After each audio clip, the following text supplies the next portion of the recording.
السلام عليكم ورحمة الله وبركاته.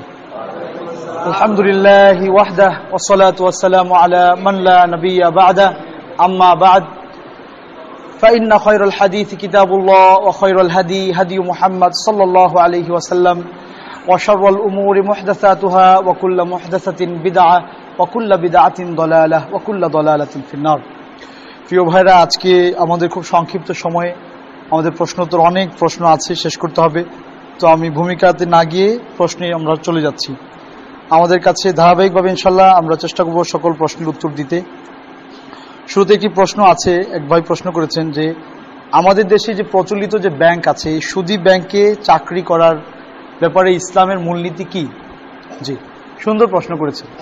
এক্ষেত্রে প্রথম কথা হচ্ছে যে আমার এবং আপনার পরিচয় কি? আমার এবং আপনার পরিচয় হচ্ছে আমি আব্দুল্লাহ, তাই না? আমার এবং আপনার সবচেয়ে পরিচয় হচ্ছে আমি আল্লাহর বান্দা, আমি আল্লাহর গোলাম, আমি আল্লাহর দাস। আল্লাহ আমার মুনিব, আমার মালিক। আমার মালিক আমাকে যেভাবে চান সেভাবে রাখতে পারেন। আমার মালিক যদি আমাকে বলেন উঠো, আমি উঠবো। আমার মালিক যদি বলেন বসো, আমি বসবো। আমার মালিকের সবচেয়ে সুপ্রিম পর্যায়ের যে আনুগত্য সেটা হচ্ছে সলাত। সলাতে গিয়ে আমি আমার মালিকের সবচেয়ে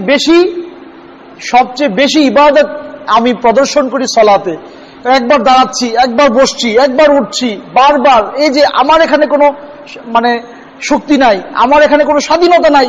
আমার মালিক আমার নাকে রশি বেঁধে যেদিকে টানছেন আমি সেদিকেই যাচ্ছি। এটা হচ্ছে আল্লাহর বান্দার পরিচয়। ঠিক এই সলাতের মতোই বাকি জীবনটার ক্ষেত্রে আমার এবং আপনার আল্লাহর গোলামিই করতে হবে। সেটা ব্যাংকে চাকরি হোক, সেটা ব্যবসা বাণিজ্য হোক, আর সেটা যে কোনো কাজ হোক। ব্যাংকে চাকরি করার ক্ষেত্রে যদি আল্লাহ সুবহানাহু ওয়া তাআলার দেখানো পথে চাকরি হয় আমি করব। আর যদি আল্লাহর দেখানো পথে না হয়, আল্লাহর গোলামি না থাকে, তাহলে আমি করতে পারবো না, যেহেতু আমি আল্লাহর গোলাম। আমি ফাঁকিবাজ গোলাম হতে চাই না। তো সুদী ব্যাংক সম্পর্কে ইন্না আহাল্লাহুল বাই ওয়া হারামা রিবা, আল্লাহ সুবহানাহু ওয়া তাআলা কোরআনে বলেছেন আল্লাহ সুদকে হারাম করেছেন, ব্যবসাকে হালাল করেছেন। সুদী ব্যাংকে যারা লিখিতভাবে সুদ দিচ্ছে যে এত পার্সেন্ট আপনি সুদ পাচ্ছেন, ইন্টারেস্ট পাচ্ছেন, এরকম স্পষ্ট ঘোষণা দিয়ে যারা সুদ দিচ্ছে, ওই সমস্ত ব্যাংকে চাকরি করা জায়েজ হবে না। এখন কথা হচ্ছে যে আপনি চাকরি করছেন, এখন আপনি কি করবেন? এক্ষেত্রে ইসলামী শরিয়ার একটা মূলনীতি হচ্ছে যে ফাত্তাকুল্লাহা মাস্তাতাতুম, তোমরা আল্লাহ সুবহানাহু ওয়া তাআলাকে সামর্থ্য অনুযায়ী ভয় করো, সাধ্য অনুযায়ী ভয় করো। আপনি একটা চাকরি করছেন, তখন আপনার কাছে এই জ্ঞানটা আসলো যে আপনি যে চাকরি করছেন এটা হারাম হচ্ছে। আপনার পরিবারে 5 জন 7 জন আছে, আপনার ছেলে আছে, আপনার মেয়ে আছে, আপনার বাবা মা আছে। আপনার ইনকাম নেওয়ার পরে তারা এটা দিয়ে চলাফেরা করছে।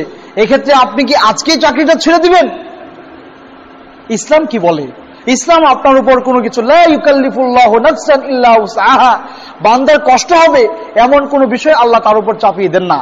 এক্ষেত্রে আপনি যতদিন পর্যন্ত আপনি আপনার সর্বাত্মক চেষ্টা করবেন যে আরেকটি চাকরি খুঁজতে, আরেকটি কাজের ব্যবস্থা হয় কিনা, যেটা হলে আমার আজকে হয়তো আমি ব্যাংক থেকে 30,000 টাকা পাচ্ছি, যেখানে আমি 15,000 টাকা পেলে আমি চলতে পারি, ফিরতে পারি, আমার চলাফেরা, আমার যেন দেহের ক্ষুধাটা মিটে, আমার চোখের ক্ষুধা মেটানোর জন্য যেন আমি ব্যাংকে গিয়ে চাকরি না করি। চোখের ক্ষুধা এই দুনিয়ায় মিটবে না। চোখের ক্ষুধা মেটানোর জন্য আল্লাহ জান্নাত রেখেছেন, সেখানে গিয়ে আপনি মিটাতে পারবেন। শুধু শরীরের ক্ষুধাটা মেটানোর জন্য যতটুকু লাগে এতটুকু যদি কোনো সুযোগ, কোনো অপশন আপনার কাছে চলে আসে, তখন আপনার উপর অবশ্যই কর্তব্য ওই রকম ব্যাংকের চাকরি ছেড়ে দেয়া। এর আগ পর্যন্ত আপনি এতদিন পর্যন্ত থাকতে পারেন, আল্লাহর কাছে তওবা করবেন, মালিক আমি চেষ্টা করছি, আমি পাচ্ছি না, পেলে আমি সাথে সাথে এরকম ব্যাংক, হাজার ব্যাংক, লক্ষ টাকা দিলেও আমি থাকবো না। এই চেতনা যদি আপনার মধ্যে থাকে, ইনশাআল্লাহ আল্লাহ সুবহানাহু ওয়া তাআলা আপনাকে রহম করবেন। তারপরে আমাদের কাছে আরেকটি প্রশ্ন এসছে যে আমাদের অনেক সময় সালাত ছুটে যায়, তো ছুটে যাওয়া বা কাজা নামাজগুলো আমরা কিভাবে পড়বো, বা কাজা সালাত আদায়ের পদ্ধতি কি? জি, কাজা সালাতের ক্ষেত্রে আমাদের দেশে অনেক বানানো, মন গড়া, নিজেদের থেকে আবিষ্কার, কি বলে এটা, কোনো রকমের দলিল নাই, কোনো প্রুভমেন্ট নাই। মন যেভাবে বলেছে ফতোয়া আমি দিয়ে দিয়েছি।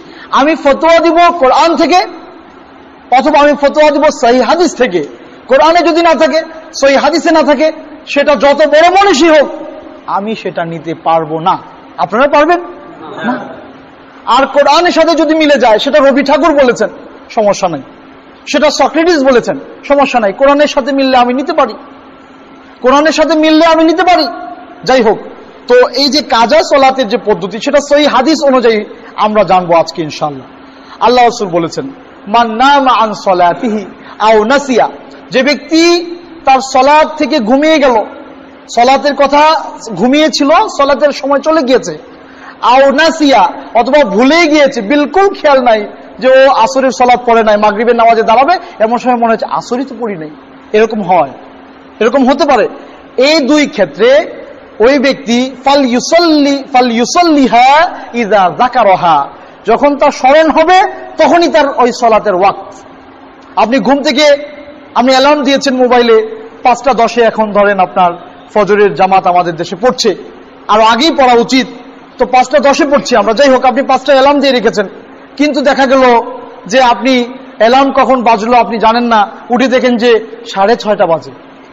নাউজুবিল্লাহ। তখন আপনি কি করবেন? আরো 1 ঘন্টা ঘুমিয়ে নেবেন?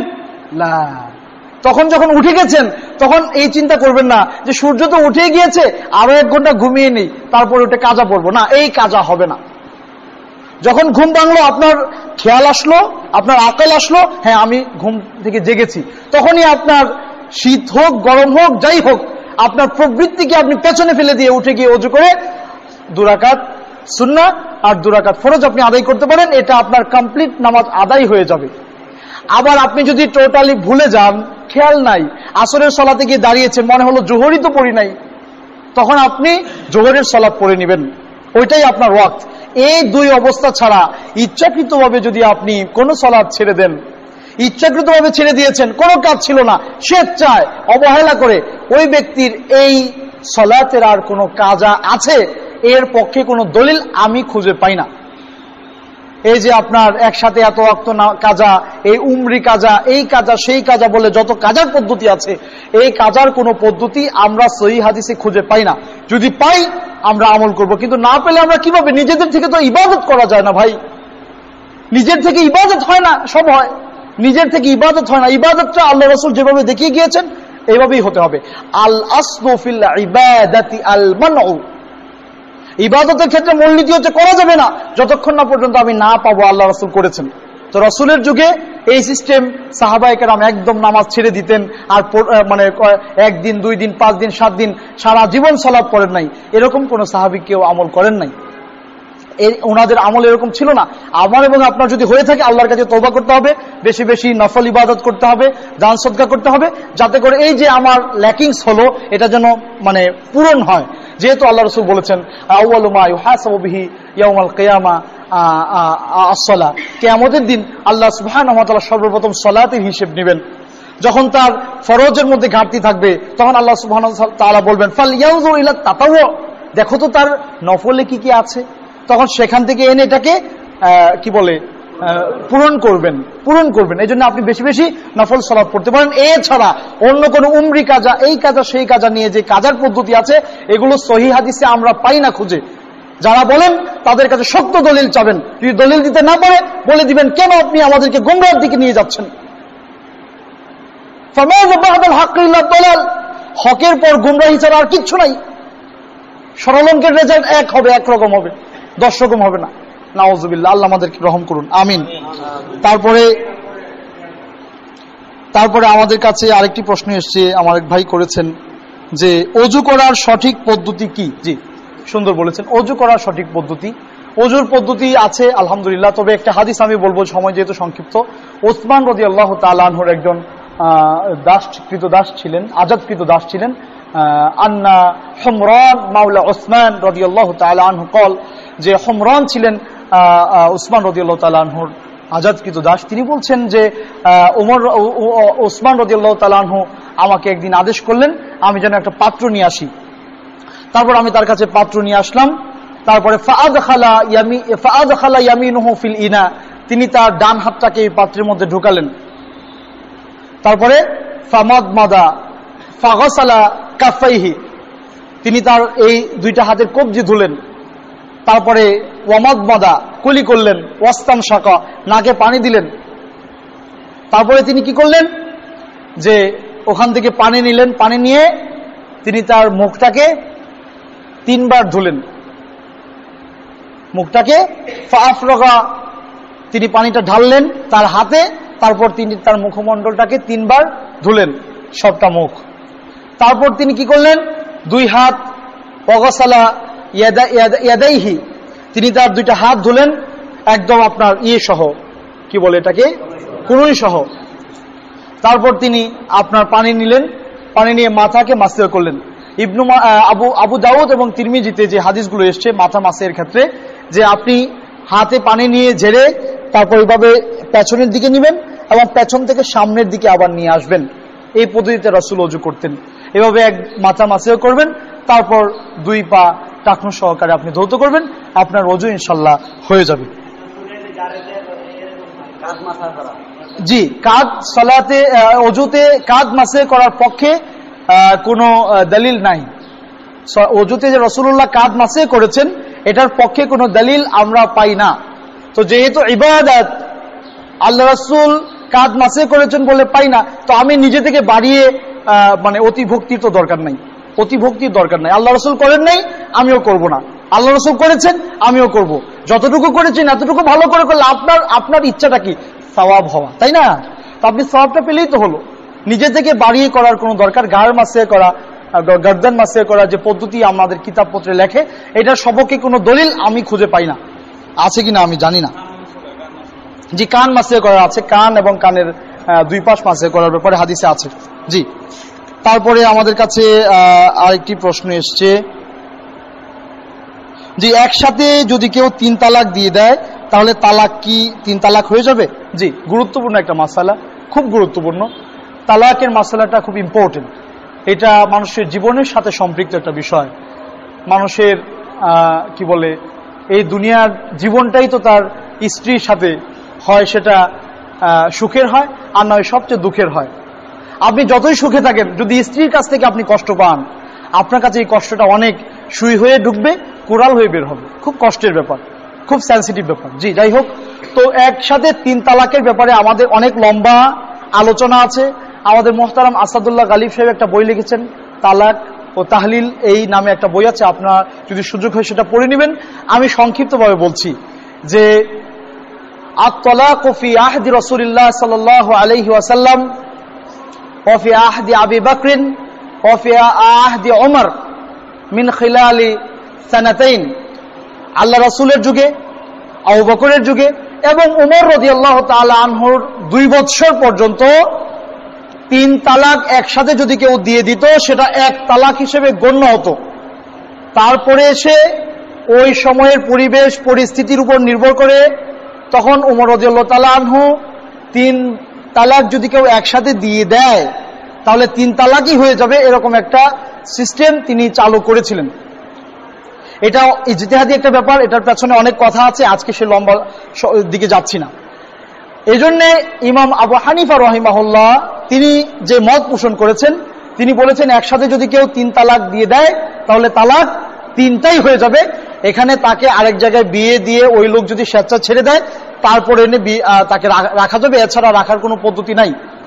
এখানে আমরা যেটা, আমি যে মতটা, আমি নিজে যেটা চিন্তা করেছি এবং আমার কাছে যেটা মানবিক মনে হয় সেটা হচ্ছে, যেহেতু রাসূল সাল্লাল্লাহু আলাইহি সাল্লাম এর জীবনটা আমাদের জন্য আদর্শ ছিল, আমি সাহাবায়ে কেরামকে অস্বীকার করছি না যে রাসূলের জীবনটা লাকাদ কানা লাকুম ফি রাসূলিল্লাহি উসওয়াতুন হাসানাহ, তোমাদের জন্য রাসূলের জীবনে রয়েছে সর্বোত্তম আদর্শ।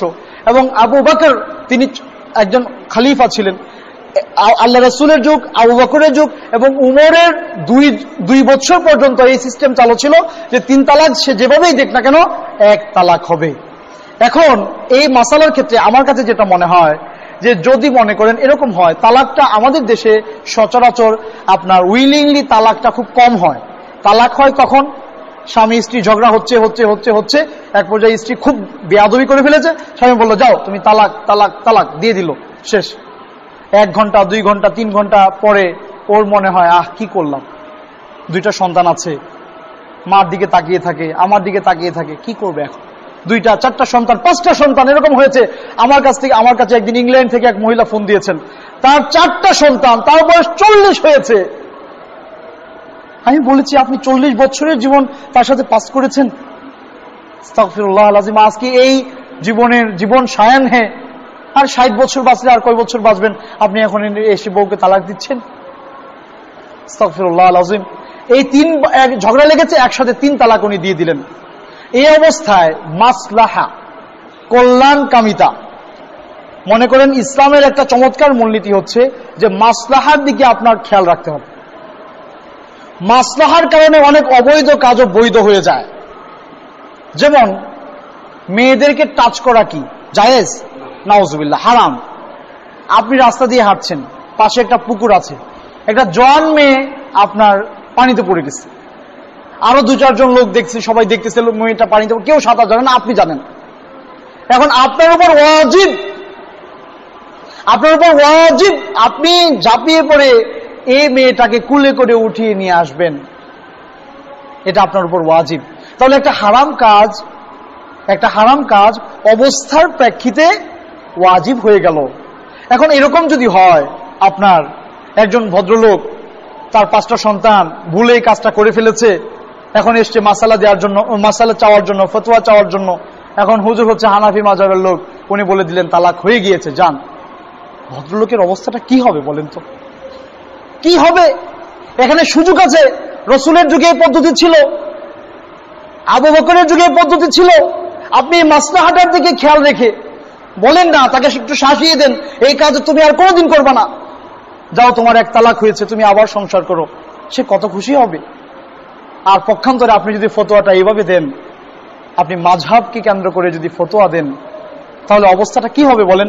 ওই পরিবারের অবস্থাটা কি হবে? এই জন্য আমরা বলি মাসলাহার দৃষ্টিতে অবশ্যই 3 তালাক যদি কেউ দিয়ে দেন, 1 তালাক হবে ইনশাআল্লাহ। আল্লাহু আ'লাম, আল্লাহ সুবহানাহু ওয়া তাআলা সবচেয়ে ভালো জানেন। রাসূল সাল্লাল্লাহু আলাইহি সাল্লাম কিসের তৈরি? হ্যাঁ, পুরান প্রশ্ন, রাসূল কিসের তৈরি? আচ্ছা, রাসূল সাল্লাল্লাহু আলাইহি সাল্লাম কি ছিলেন? জিন ছিলেন? মানুষ ছিলেন। তো মানুষ কিসের তৈরি? মাটির তৈরি। আচ্ছা, ভালো কথা। আশরাফুল মাখলুকাত কে? মানুষ। তাহলে আশরাফুল মাখলুকাত কিসের তৈরি? মাটির তৈরি। তো রাসূলকে যদি আপনি মাটি ছাড়া অন্য কিছুর তৈরি বানান, তাহলে আপনি নীরবভাবে বলতে চাচ্ছেন যে রাসূল সাল্লাল্লাহু আলাইহি সাল্লাম আশরাফুল মাখলুকাতের অন্তর্ভুক্ত না।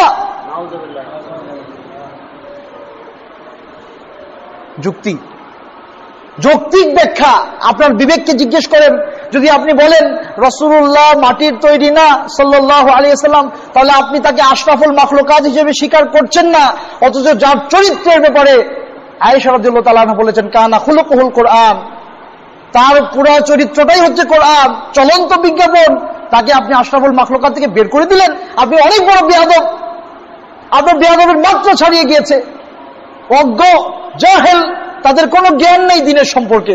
আল্লাহ সুবহানাহু ওয়া তাআলা সূরা কাহফে স্পষ্ট করে বলেছেন, কুল ইন্নামা আনা বাশারুম মিসলুকুম ইউহা ইলাইয়া আন্নামা ইলাহুকুম ইলাহু ওয়াহিদ।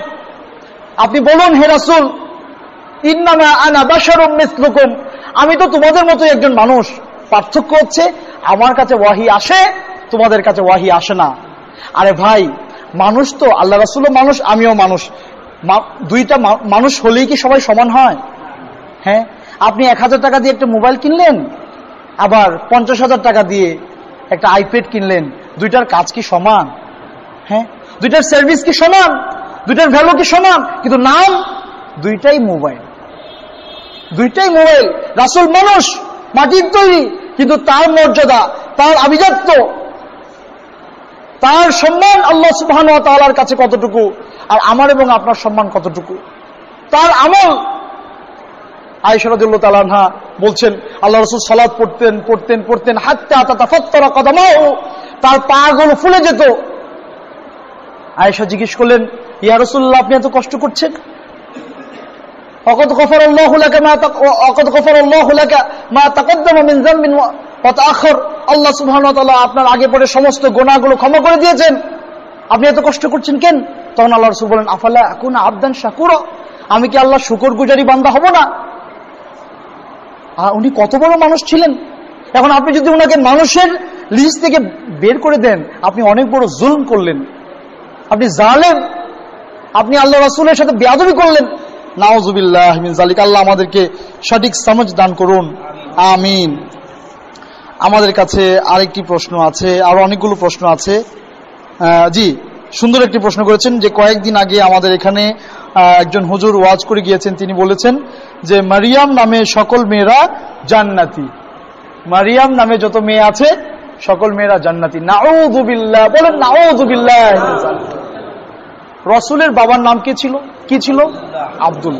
সহিহ মুসলিমের হাদিস শুনেন, যা রাজুলুন ইলা নবী সাল্লাল্লাহু আলাইহি ওয়াসাল্লাম, একজন ব্যক্তি আল্লাহ রাসূলের কাছে আসলেন। আসার পর জিজ্ঞেস করলেন, ইয়া রাসূলুল্লাহ আয়না আবি, আমি তো মুসলিম হয়েছি, আমার বাবা তো মুসলিম ছিলেন না, তিনি কোথায় যাবেন? বাবার জন্য তো কষ্ট লাগে। বাবা জন্মদাতা, লালন পালন করেছেন, খাওয়াইছেন, পড়িয়েছেন, নিজে না খেয়ে আমাদেরকে খাওয়িয়েছেন, সেই বাবা কোথায় যাবে? তখন আল্লাহ রাসূল জানতেন যে তার বাবা জাহিলি বিশ্বাস পোষণ করত, এক আল্লাহকে বিশ্বাস করত না, এক আল্লাহর ইবাদত করত না, এক আল্লাহকে ইলাহ হিসেবে মানে নাই। তখন আল্লাহ রাসূল বললেন, আবুকা ফিন্নার, তোমার বাবা তো জাহান্নামেই যাবে। ফালাম্মা কাফা, এই কথা শোনার পর তার চেহারা অন্যরকম হয়ে গেল, সে ফিরে যেতে চাচ্ছিল। তখন আল্লাহ রাসূল তাকে ডাকলেন, ডেকে এনে বললেন, আবি ওয়া আবুকা কিলাহুমা ফিন্নার, আমার বাবা তোমার বাবা দুজনেই তো জাহান্নামে। আল্লাহ রাসূলের বাবা জাহান্নামে যাবেন, তার নাম আব্দুল্লাহ। এখানে আর কি দলিল লাগবে? হ্যাঁ, নাম দিয়ে হবে না। ইন্নাল্লাহা লা ইয়ানজুরু ইলা সুওয়ারিকুম ওয়ালা ইলা আজসামিকুম ওয়ালাকিন ইয়ানজুরু ইলা কুলুবিকুম ওয়া আমালিকুম। হে মানুষেরা, আল্লাহ তোমাদের এই শরীর, এই নাম দাম কোনো কিছুর দিকে তাকাবেন না। ওয়ালাকিন ইয়ানজুরু ইলা কুলুবিকুম ওয়া আমালিকুম, তিনি তোমাদের কলব, অন্তর এবং তোমাদের আমলের দিকে তাকাবেন। আল মাল ওয়াল বানুনা জিনাতুল হায়াত দুনিয়া। আল্লাহ সুবহানাহু ওয়া তাআলা সূরা কাহফে বলছেন যে এই সন্তান, মাল, সম্পদ এগুলো এই দুনিয়ার চাকচিক্য। ইয়াউমা লা ইয়ানফাউ মালুন ওয়ালা বানুন, সেদিনকে ভয় করো যেদিন তোমার ছেলে সন্তান, এই সম্পদ কোনো কাজে আসবে না। ইল্লা মান আতাল্লাহা বিকলবিন সালিম, তবে যে প্রশান্ত আত্মা নিয়ে মুমিন হয়ে, মুসলিম হয়ে আল্লাহ সুবহানাহু ওয়া তাআলার কাছে যাবে, তার এই টাকা পয়সা, অর্থ সম্পদ, সন্তান সন্ততি কাজে আসবে। এই নাম দিয়ে, নামের ওসিলায় পার পাওয়া যাবে না, নামের ওসিলায় পার পাওয়া যাবে না। নাম দিয়ে পার পাওয়ার কোনো চান্স ইসলামে নাই। আপনার নাম যাই হোক না কেন, আপনার আমল, আপনার বিশ্বাস যদি সুন্দর থাকে, আপনি পার পেয়ে যাবেন। আল্লাহ সুবহানাহু ওয়া তাআলা আমাদের সবাইকে সঠিক বোঝার তৌফিক দান করুন, আমিন। জি মুহতারাম, আমাদের কাছে আরো কিছু কোশ্চেন আছে। আরেকজন ভাই জিজ্ঞেস করেছেন যে আউলিয়া কি 360 জন নাকি কতজন? জি, আউলিয়া কতজন? আউলিয়া কতজন? আউলিয়া কতজন? এই দুনিয়াতে মুমিন আছে যতজন, আউলিয়া ততজন। এই দুনিয়াতে মুমিন আছে যতজন। আলা ইন্না আউলিয়া আল্লাহি লা খাউফুন আলাইহিম ওয়া লা হুম ইয়াহজানুন আল্লাযীনা আমানু ওয়া কানু ইয়াত্তাকুন। আল্লাহ সুবহানাহু ওয়া তাআলা বলছেন, আলা ইন্না আউলিয়া আল্লাহ, আল্লাহর ওলিদের জন্য কোনো ভয় নাই। লা খাউফুন আলাইহিম ওয়া লা হুম ইয়াহজানুন, তারা চিন্তিত হবে না, তাদের কোনো ভয় নাই। তারা কারা? পরিচয় দিচ্ছেন পরে। আল্লাযীনা আমানু ওয়া কানু ইয়াত্তাকুন, যারা আল্লাহকে বিশ্বাস করে এবং তাকওয়াবান, তারাই মুমিন। একজন রিকশাওয়ালা ওলি হতে পারে, একজন ঠেলাওয়ালা ওলি হতে পারে। ওলি হওয়ার জন্য এরকম লম্বা জামা, এরকম পাগড়ি, হেলান দিয়ে বসে থাকবেন, 10 জন এসে পা টিপবে, তারা আল্লাহর ওলি না। তারা আল্লাহর ওলি নাও হতে পারে, তাদের প্রতি ঈমান এবং তাকওয়াই বলে দিবে সে কি আল্লাহর ওলি নাকি অন্য কিছু। কোন ব্যক্তি, প্রত্যেকটা মুমিন আল্লাহ সুবহানাহু ওয়া তাআলার ওলি। 360, 410, এই সেই কুতুব, এই নানান রকমের উল্টাপাল্টা কথাবার্তা, এগুলো হচ্ছে কায়েমি স্বার্থবাদী, নিজের স্বার্থের। আমি জানি না আল্লাহ সুবহানাহু ওয়া তাআলা কিয়ামতের দিন তাদেরকে কোথায় রাখবেন। আস্তাগফিরুল্লাহ আল-আযীম। এই দুনিয়ার সামান্য কিছু ভোগের জন্য, দুনিয়াটাকে অল্প কিছু, দুনিয়াতে কিছু টাকা পয়সা, কিছু সম্মান, এই মিসকিনের দল এই কাজগুলো এগুলো করছে। কিয়ামতের দিন তাদের অবস্থা এমন হবে, এত বড় মিসকিন ওরা হবে যে মিসকিনের যেটা থালা থাকে সেই থালাটাও তাদের হাতে থাকবে না। আস্তাগফিরুল্লাহ আল-আযীম। উলাইকাল্লাযীনা ইশতারাবুদ দালালাতা বিল হুদা, তারা গুমরাহিটাকে কিনে নিয়েছে হকের পরিবর্তে, হেদায়েতের পরিবর্তে। তারা নিজেদের স্বার্থটাই বুঝে। তারা তারা দূরদৃষ্টি সম্পন্ন মানুষ না, তারা নগদ বুঝে, চোখের সামনে যা দেখে তাই, ভেতরে কি আছে সেদিকে খেয়াল নাই। আল্লাহ সুবহানাহু ওয়া তাআলা আমাদেরকে রহম করুন। তারা জেনে শুনে তাদের কাছে তারা কোরআন পড়ছে, হাদিস পড়ছে, তারপরও সেখান থেকে বের হয়ে আসতে পারছে না। যে ব্যক্তি এখানে অন্ধ, ফাহুয়া ফিল আখিরাতি আমা, সে আখিরাতেও অন্ধ হয়ে উঠবে। ও আজকে কোরআন হাদিস পড়ে সে অন্ধের মতো আচরণ করছে। আল্লাহ সুবহানাহু ওয়া তাআলা বলছেন সূরা বনী ইসরাঈলে যে সে আখিরাতেও অন্ধ হয়ে উঠবে, চোখ থাকবে না। নাউযুবিল্লাহি মিন যালিক। আল্লাহ আমাদেরকে রহম করুন, আমিন। আরেকটা প্রশ্ন ছিল আমাদের কাছে যে আমাদের গ্রামে এক লোক নিয়মিত সালাত আদায় করত, এখনো সালাত আদায় করে, কিন্তু সে ঢাকার মতিঝিলে এক জায়গায় নিয়মিত প্রোগ্রামে উপস্থিত হতো।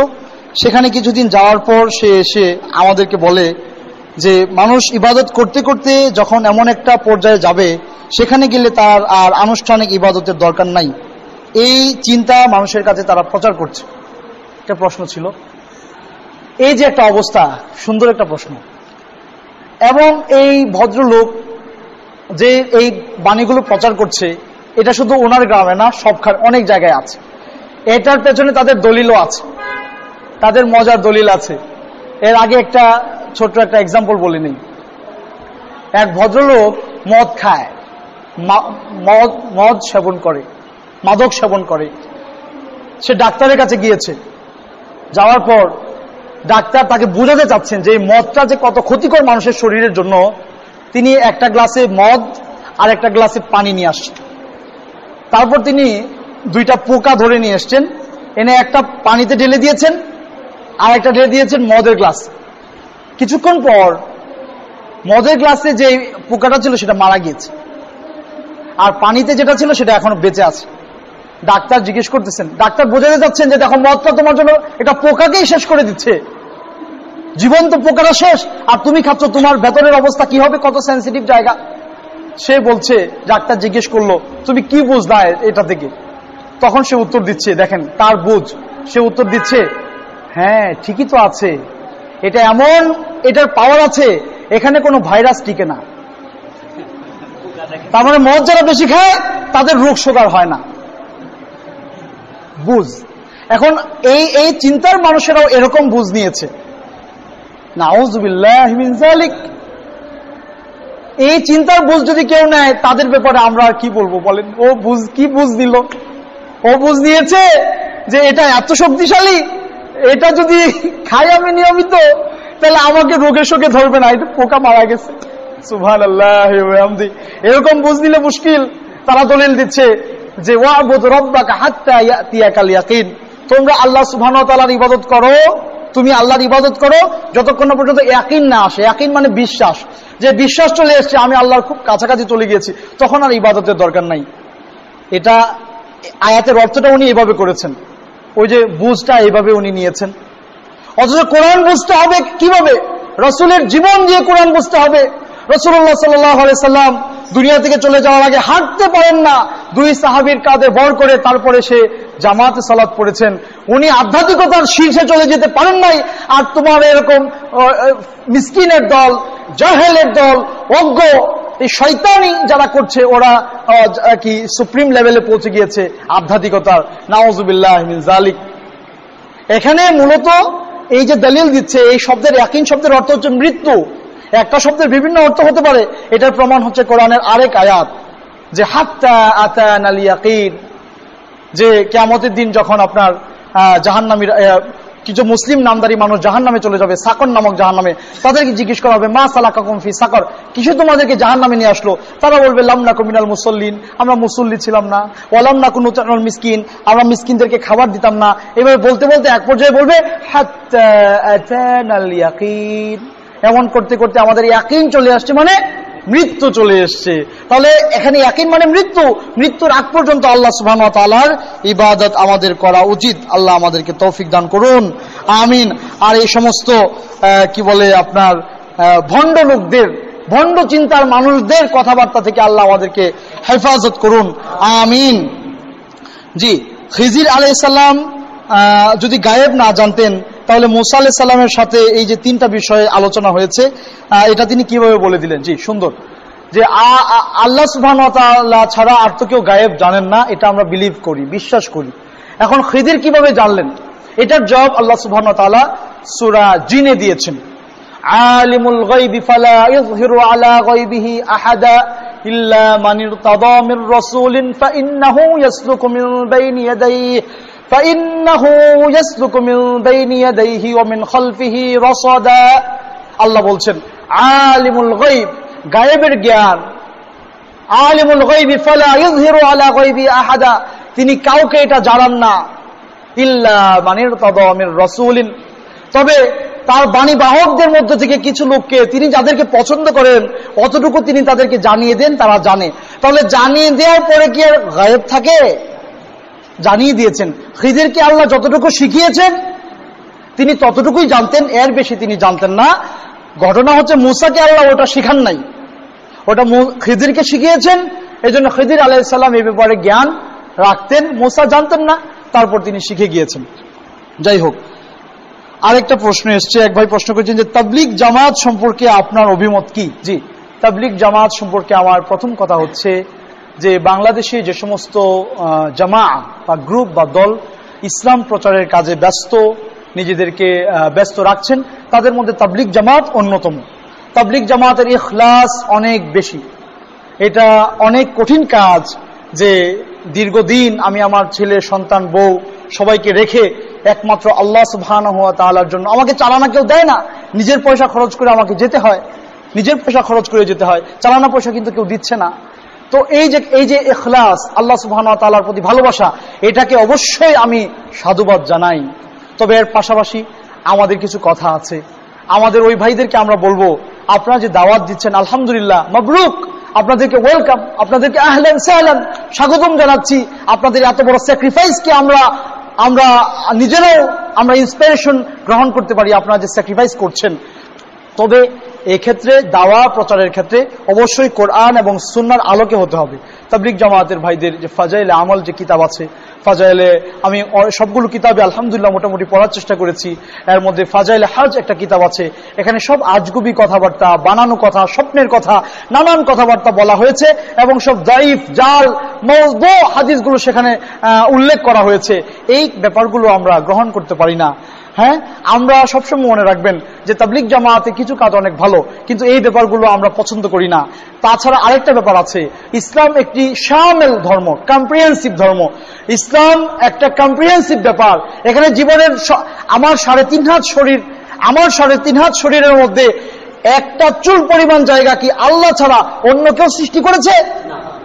আমার মাথার উপরে আর পায়ের নিচে যা আমি দেখতে পাচ্ছি, এক চুল পরিমাণ জায়গা কি আল্লাহ সুবহানাহু ওয়া তাআলা ছাড়া অন্য কেউ সৃষ্টি করেছে? না। তাহলে আমার চিন্তার ক্ষেত্রে, আমার কাজের ক্ষেত্রে, আমার কর্মকাণ্ড, আমার ইবাদত, আমার সংস্কৃতি, আমার কালচার, আমার যাবতীয় কাজ হবে কার বিধান অনুযায়ী? আল্লাহর বিধান অনুযায়ী। কিন্তু এই কম্প্রিহেন্সিভ ঘোষণাটা ওনারা দিতে চান না। ওনারা শুধুমাত্র সাময়িক একটা কি বলে এটাকে আপনার কি বলে সংক্ষিপ্ত একটা কোর্স মানুষের হাতে তুলে দেন। 5 ওয়াক্ত সালাত, সিয়াম, আনুষ্ঠানিক যে ইবাদতগুলো আছে এগুলোতেই মানুষকে ব্যস্ত রাখার চেষ্টা করেন। কিন্তু ইসলাম যে একটা কম্প্রিহেন্সিভ একটা ব্যাপার, একটা কোড অফ লাইফ, গোটা জীবনটাকে নিয়ে ইসলাম চিন্তা করে, এই ব্যাপারগুলোর ব্যাপারে ওনাদের আলোচনা নাই বললেই চলে এবং এই ব্যাপারে ওনাদের কোনো চিন্তাও নাই। এবং আরো সবচেয়ে কষ্টের ব্যাপার হচ্ছে এই আংশিক ইসলামটাকে ওনারা মনে করেন এটাই হচ্ছে সুপ্রিম পর্যায়ের ইবাদত, এটাই হচ্ছে ইসলাম। ওনারা এই আংশিক পার্শিয়াল ইসলামটাকে ওনারা কমপ্লিট ইসলাম হিসেবে ধরে নিয়েছেন। এটা হচ্ছে সবচেয়ে বড় সমস্যা। এখান থেকে ওনারা সামনে আগাতে পারছেন না। এই জন্য আমরা ওনাদেরকে দাওয়াত দিতে চাই, ভাইরা আসুন, আপনাদের যে স্যাক্রিফাইস, আপনাদের যে ইখলাস, সেটা আল্লাহ সুবহানাহু ওয়া তাআলার অনেক কাছাকাছি আপনাদেরকে নিয়ে যাবে যদি আপনাদের পদ্ধতিটা আর যে কার্যাবলী করছেন সেটা যদি সহিহ পদ্ধতির, সহিহ হাদিসের আলোকে যদি হয়ে থাকে। আল্লাহ সুবহানাহু ওয়া তাআলা আমাদের সবাইকে হেদায়েতের পথ খুঁজে নেয়ার এবং আল্লাহ যেন আমাদেরকে সেই হেদায়েত দান করেন, আমিন। সম্মানিত ভাইরা, আজকে আমাদের সময় খুবই সংক্ষিপ্ত, আমরা অনেক লম্বা করে ফেলেছি, আমরা শেষের দিকে যেতে চাচ্ছি। আমার কাছে আরো কিছু প্রশ্ন ছিল, যে আত্মহত্যার ব্যাপারে একটা প্রশ্ন এসছে। এক ভাই প্রশ্ন করেছেন যে আত্মহত্যা করার ব্যাপারে ইসলামের হুকুম কি? হ্যাঁ, এটা খুব ইম্পর্টেন্ট একটা বিষয়। বর্তমান সমাজে এই যে আপনার কি বলে যান্ত্রিক সভ্যতার মধ্যে আমরা বাস করছি, তাই না? যন্ত্রের কিছু যন্ত্রণা আছে, যন্ত্রের কিছু যন্ত্রণাও আছে, যন্ত্রের কিছু যন্ত্রণা আছে। এই যে এখনের যুগে মোবাইল ফোন, ফেসবুক, আপনার যে গণমাধ্যমের সামাজিক যে ওয়েবসাইটগুলো হয়েছে, এগুলোতে আপনার আমাদের যোগাযোগের মাত্রা পরিধিটা অনেক বেড়ে গিয়েছে, যার ফলে আপনার উঠতি বয়সের ছেলেরা মেয়েরা আপনার অবাধ বিচরণের কারণে, অবাধ মেলামেশার কারণে অবৈধ সম্পর্ক গড়ে উঠছে। আর এই সম্পর্ক যখন টিকে না, তখন মনে করে আমার এই জীবনের আর কোনো ভ্যালু নাই। নাউযুবিল্লাহ, নাউযুবিল্লাহ। তুমি তার রূপ দেখে তার জন্য তুমি জীবন দিয়ে দিচ্ছ, যে মালিক তোমাকেও সৃষ্টি করেছেন আর তার রূপও সৃষ্টি করেছেন, আর তার দিকে তোমাকে ফিরে যেতে হবে, তার কথা তুমি একবারও ভাবলে না। তুমি কত বড় বোকা! নাউযুবিল্লাহ। এই কাজ যারা করবে তাদের ব্যাপারে বলা হয়েছে খালিদান মুখাল্লাদান ফিহা, জাহান্নামে তারা, হাদিসের বক্তব্য হচ্ছে যে মান কাতালা নাফসাহু বিশাইইন উযযিবা বিহি ইয়াউমাল কিয়ামা, যে ব্যক্তি যে জিনিস দিয়ে তার নিজেকে শাস্তি দিবে, হত্যা করবে, কিয়ামতের দিন সেটা দিয়ে সে শাস্তি পেতে থাকবে। পাহাড় থেকে পড়েছে, বারবার পড়ে যেই মরার যে শাস্তি সেটা পাবে। ট্রেনে আত্মহত্যা করে যে ট্রেনের সামনে নিজের জীবনটা দিয়ে দিয়েছে, এভাবেই সে মরবে। লোহা দিয়ে কিংবা আপনার চাকু দিয়ে, যাই দিয়ে নিজেকে হত্যা করেছে, এইভাবে সে হত্যা করতেই থাকবে। নাউযুবিল্লাহ। এবং এই সমস্ত আত্মহত্যা যারা করে তাদের ব্যাপারে সহিহ মুসলিমে, তাদের জানাজার সালাতের ব্যাপারে সহিহ মুসলিমের কিতাবুল জানায়াজের একটা হাদিস এসছে। আল্লাহ রাসূল সাল্লাল্লাহু আলাইহি ওয়াসাল্লাম জাবের রাদিয়াল্লাহু তাআলা আনহু বর্ণনা করেছেন, তিনি বলেন উতিয়ান নবী সাল্লাল্লাহু আলাইহি ওয়াসাল্লাম বিরাজুলিন কাতালা নাফস, উতিয়ান নবী সাল্লাল্লাহু আলাইহি ওয়াসাল্লাম বিরাজুলিন, আল্লাহ রাসূলের কাছে একজন ব্যক্তিকে আনা হলো, আল্লাহ রাসূলের কাছে একজন ব্যক্তিকে আনা হলো যে ফাকাতালাহু নাফসাহু, সে তার নিজেকে হত্যা করেছে বিমিশাকাস, একটা বর্ষা বা এই টাইপের কোনো কিছু দিয়ে। ফালাম ইউসাল্লি আলাইহি, আল্লাহ রাসূল তার জানাজা পড়লেন না, আল্লাহ রাসূল তার জানাজা পড়লেন না। আফসোস, এই দুনিয়াতেও কষ্ট আর মরে গেলেও তো কষ্ট। আরে ভাই, আমার এই দেহটার কতটুকু ব্যথা পায়? ব্যথা তো সব পায় অন্তর, আত্মার ব্যথাটাই তো সবচেয়ে বেশি, তাই না? সেই দুনিয়া থেকে মনে করছে আমি দেহটাকে নষ্ট করে দিলাম, আমার সলিউশন হয়ে গেল। না, তোমার সলিউশন হয় নাই, এই মরণ তোমার সলিউশন না। একজন কবি বলেছিলেন যে মৌত কো সমঝা হে গাফিল ইখতিতাম জিন্দেগি। গাফিল ব্যক্তিরা, অজ্ঞ ব্যক্তিরা, মূর্খ ব্যক্তিরা মনে করে এই মরণটাই হচ্ছে তার জীবনের পরিসমাপ্তি। দর হকিকত মৌত হে সুবহে দাওয়ামে জিন্দেগি, অথচ মৌত তো হচ্ছে তোমার পরকালীন অনন্ত যাত্রার সুবহে সাদিক। পরকালীন অনন্ত যাত্রার সুবহে সাদিক মাত্র সকাল শুরু। এই অনন্ত পথ তুমি কিভাবে পাড়ি দিবা? কিভাবে পাড়ি দিবা? তুমি নিজেকে ধ্বংস করে ফেললা। তুমি না আল্লাহ সুবহানাহু ওয়া তাআলার কাছে সম্মান পাবা, না এই দুনিয়ায় তুমি সম্মান পেলা। আস্তাগফিরুল্লাহ আল আযীম। আল্লাহ আমাদের সবাইকে এই সমস্ত অপকর্ম থেকে বেঁচে থাকার তৌফিক দান করুন। আজকে আমরা আর সামনে আগাতে পারছি না। আরেকটা প্রশ্ন ছিল, এটার উত্তর দিয়ে আমরা ইনশাল্লাহ শেষ করব। যে আমার কাছে একটা প্রশ্ন ছিল, একজন ভাই প্রশ্ন করেছিলেন যে মসজিদে জানাজার সালাত আদায় করা যাবে কিনা, মসজিদের ভেতর জানাজার সালাত আদায় করা যাবে কিনা। জি, এই ব্যাপারে আয়েশা রাদিয়াল্লাহু তাআলা আনহা থেকে বর্ণিত সহিহ মুসলিমে একটি চমৎকার হাদিস এসেছে। আয়েশা রাদিয়াল্লাহু তাআলা আনহা বলেছেন যে আপনার আন্না আয়েশা রাদিয়াল্লাহু তাআলা আনহা আমারাত আইয়ামুর রাব্বি জানাজাতি সাদ ইবনে আবি ওয়াক্কাস ফিল মসজিদ। আয়েশা রাদিয়াল্লাহু তাআলা আনহা সাদ ইবনে আবি ওয়াক্কাসের জানাজা মসজিদে পড়ার জন্য বলেছিলেন। তারপরে জানাজা পড়া হলো। পড়ার পরে লোকজন বলা বলি করছে যে জানাজাটা মসজিদে কেন হলো, মসজিদে কেন হলো। হ্যাঁ, এরকম কথাবার্তা যখন হচ্ছে তখন আয়েশা রাদিয়াল্লাহু তাআলা আনহা বললেন যে মা আসরা আমা নাসিয়ান নাস মা সাল্লা রাসূলুল্লাহ সাল্লাল্লাহু আলাইহি ওয়াসাল্লাম আলা সুহাইল ইবনুল বাইদা ইল্লা ফিল মসজিদ। যে আফসোস মানুষের জন্য, ওরা শুধু তাড়াতাড়ি ভুলে যায় এই দিনের ঘটনা। আল্লাহ রাসূল সাল্লাল্লাহু আলাইহি ওয়াসাল্লাম সুহাইল ইবনুল বাইদার জানাজা তো মসজিদেই পড়েছিলেন, এজন্য মসজিদে জানাজা পড়া যাবে। আরেকটা ব্যাপার, এই কথাটা এইটা প্রশ্নটা নিয়ে আমরা ইনশাল্লাহ শেষ করব। এটা খুব ইম্পর্টেন্ট একটা বিষয়, আমাদের সমাজে খুব বেশি প্রচলিত একটা সমস্যা আছে। একজন ভাই প্রশ্ন করেছেন, তিনি লিখেছেন যে আমার বাবা একজন সমাজসেবী ছিলেন। তিনি মারা যাওয়ার পর আমাদের এলাকার গণ্যমান্য ব্যক্তিরা বলছেন আমরা যেন বাবার কবরটাকে পাকা করে দেই, যাতে করে সেটা সংরক্ষণ হয়। আমরা কি এটা করতে পারবো কিনা? জি, এই প্রশ্নের উত্তরটা দিয়ে আজকের কোশ্চেন অ্যান্সার পর্ব আমরা ইনশাল্লাহ শেষ করব। আল্লাহ সুবহানাহু ওয়া তাআলা আমাদেরকে এই কথাগুলো নিজে মানার, আমল করার এবং আমাদের অন্যান্য ভাইদের কাছে এই সহি জ্ঞানটা পৌঁছে দেওয়ার তৌফিক যেন আল্লাহ আমাদেরকে দান করেন, আমরা বলি আমিন। জি, কবরের উপর, কবর সংরক্ষণের নামে কবরকে পাকা করা, কবরকে চুনকাম করা, কবরে আপনার আনন্দ উৎসব করা, এই সমস্ত ব্যাপারে ইসলামের ঘোষণা হচ্ছে হারাম। ইসলামী শরিয়াতে এটা হারাম, স্পষ্ট হারাম। সহিহ বুখারী, মুসলিম সকল হাদিস গ্রন্থগুলোতে এই ব্যাপারে অসংখ্য হাদিস এসছে। একটা হাদিস আপনাদের সামনে আমি পেশ করছি যে আন্না সুমামা ইবনে সুফাই ছিলেন একজন, তিনি বলেন যে কুনতু মা ফাদলাত ইবনে উবাইদ, আমরা ফাদলা ইবনে উবাইদ একজন সাহাবী ছিলেন, তার সাথে ছিলাম বিআরদি রুমের একটা রুদিস নামক এলাকায় আমরা ছিলাম। ফাতুফিয়া সাহিবুন লানা, তখন আমাদের একজন সাহেব, আমাদের একজন সাথী ভাই মারা গেলেন। তখন আমরা তাকে দাফন করলাম। দাফন করার সময় কবর দিলাম। তখন উনি আমাদেরকে আদেশ করলেন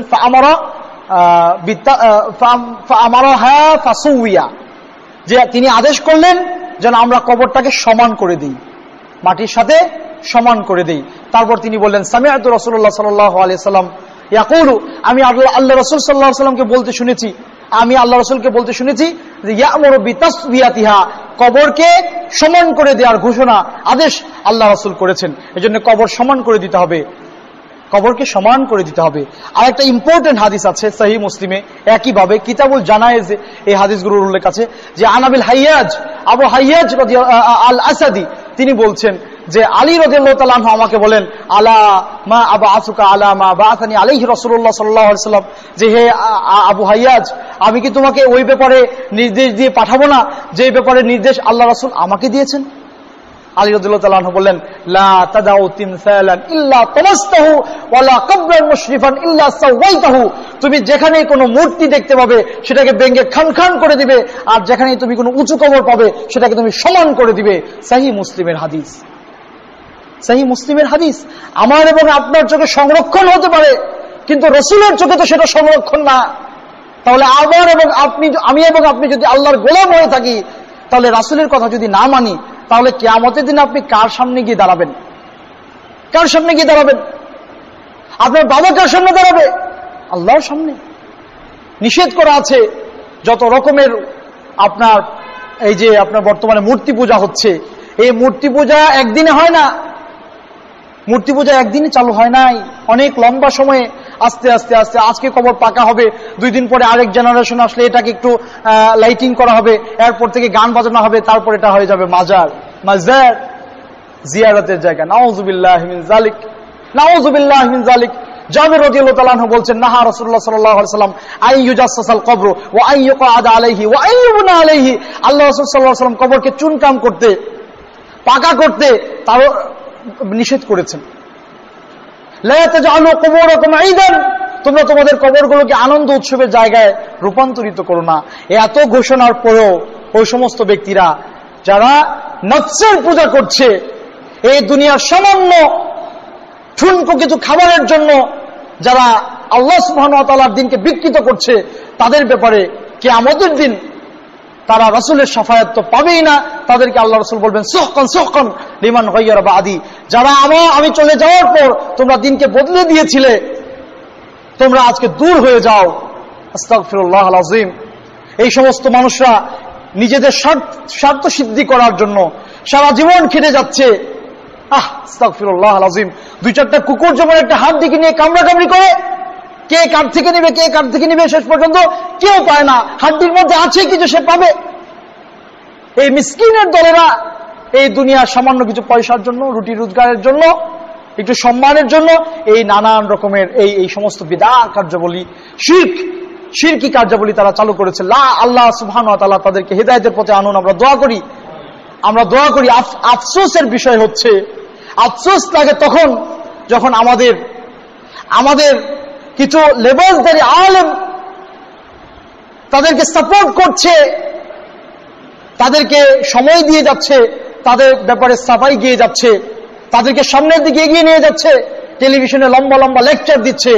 জানি না আল্লাহ সুবহানাহু ওয়া তাআলার সামনে কিয়ামতের দিন ওই ব্যক্তিরা কি জবাব দিবে, কি জবাব দিবে।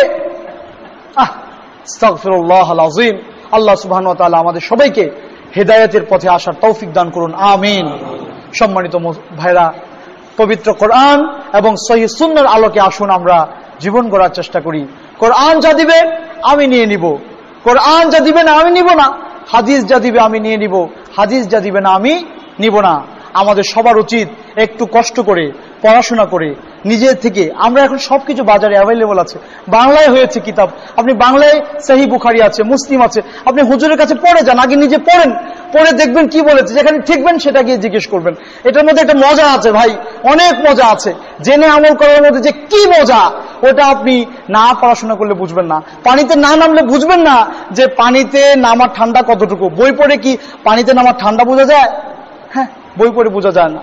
এই জন্য প্র্যাকটিক্যাল লাইফে আপনি পড়াশোনা করেন, নিজে আমল করেন, দেখবেন এই ইবাদতের মধ্যে যে মজাটা আছে অন্য কোনো শুনে শুনে আমল করার মধ্যে এতটা আছে মজা, এতটা মজা নাই, এতটা মজা নাই।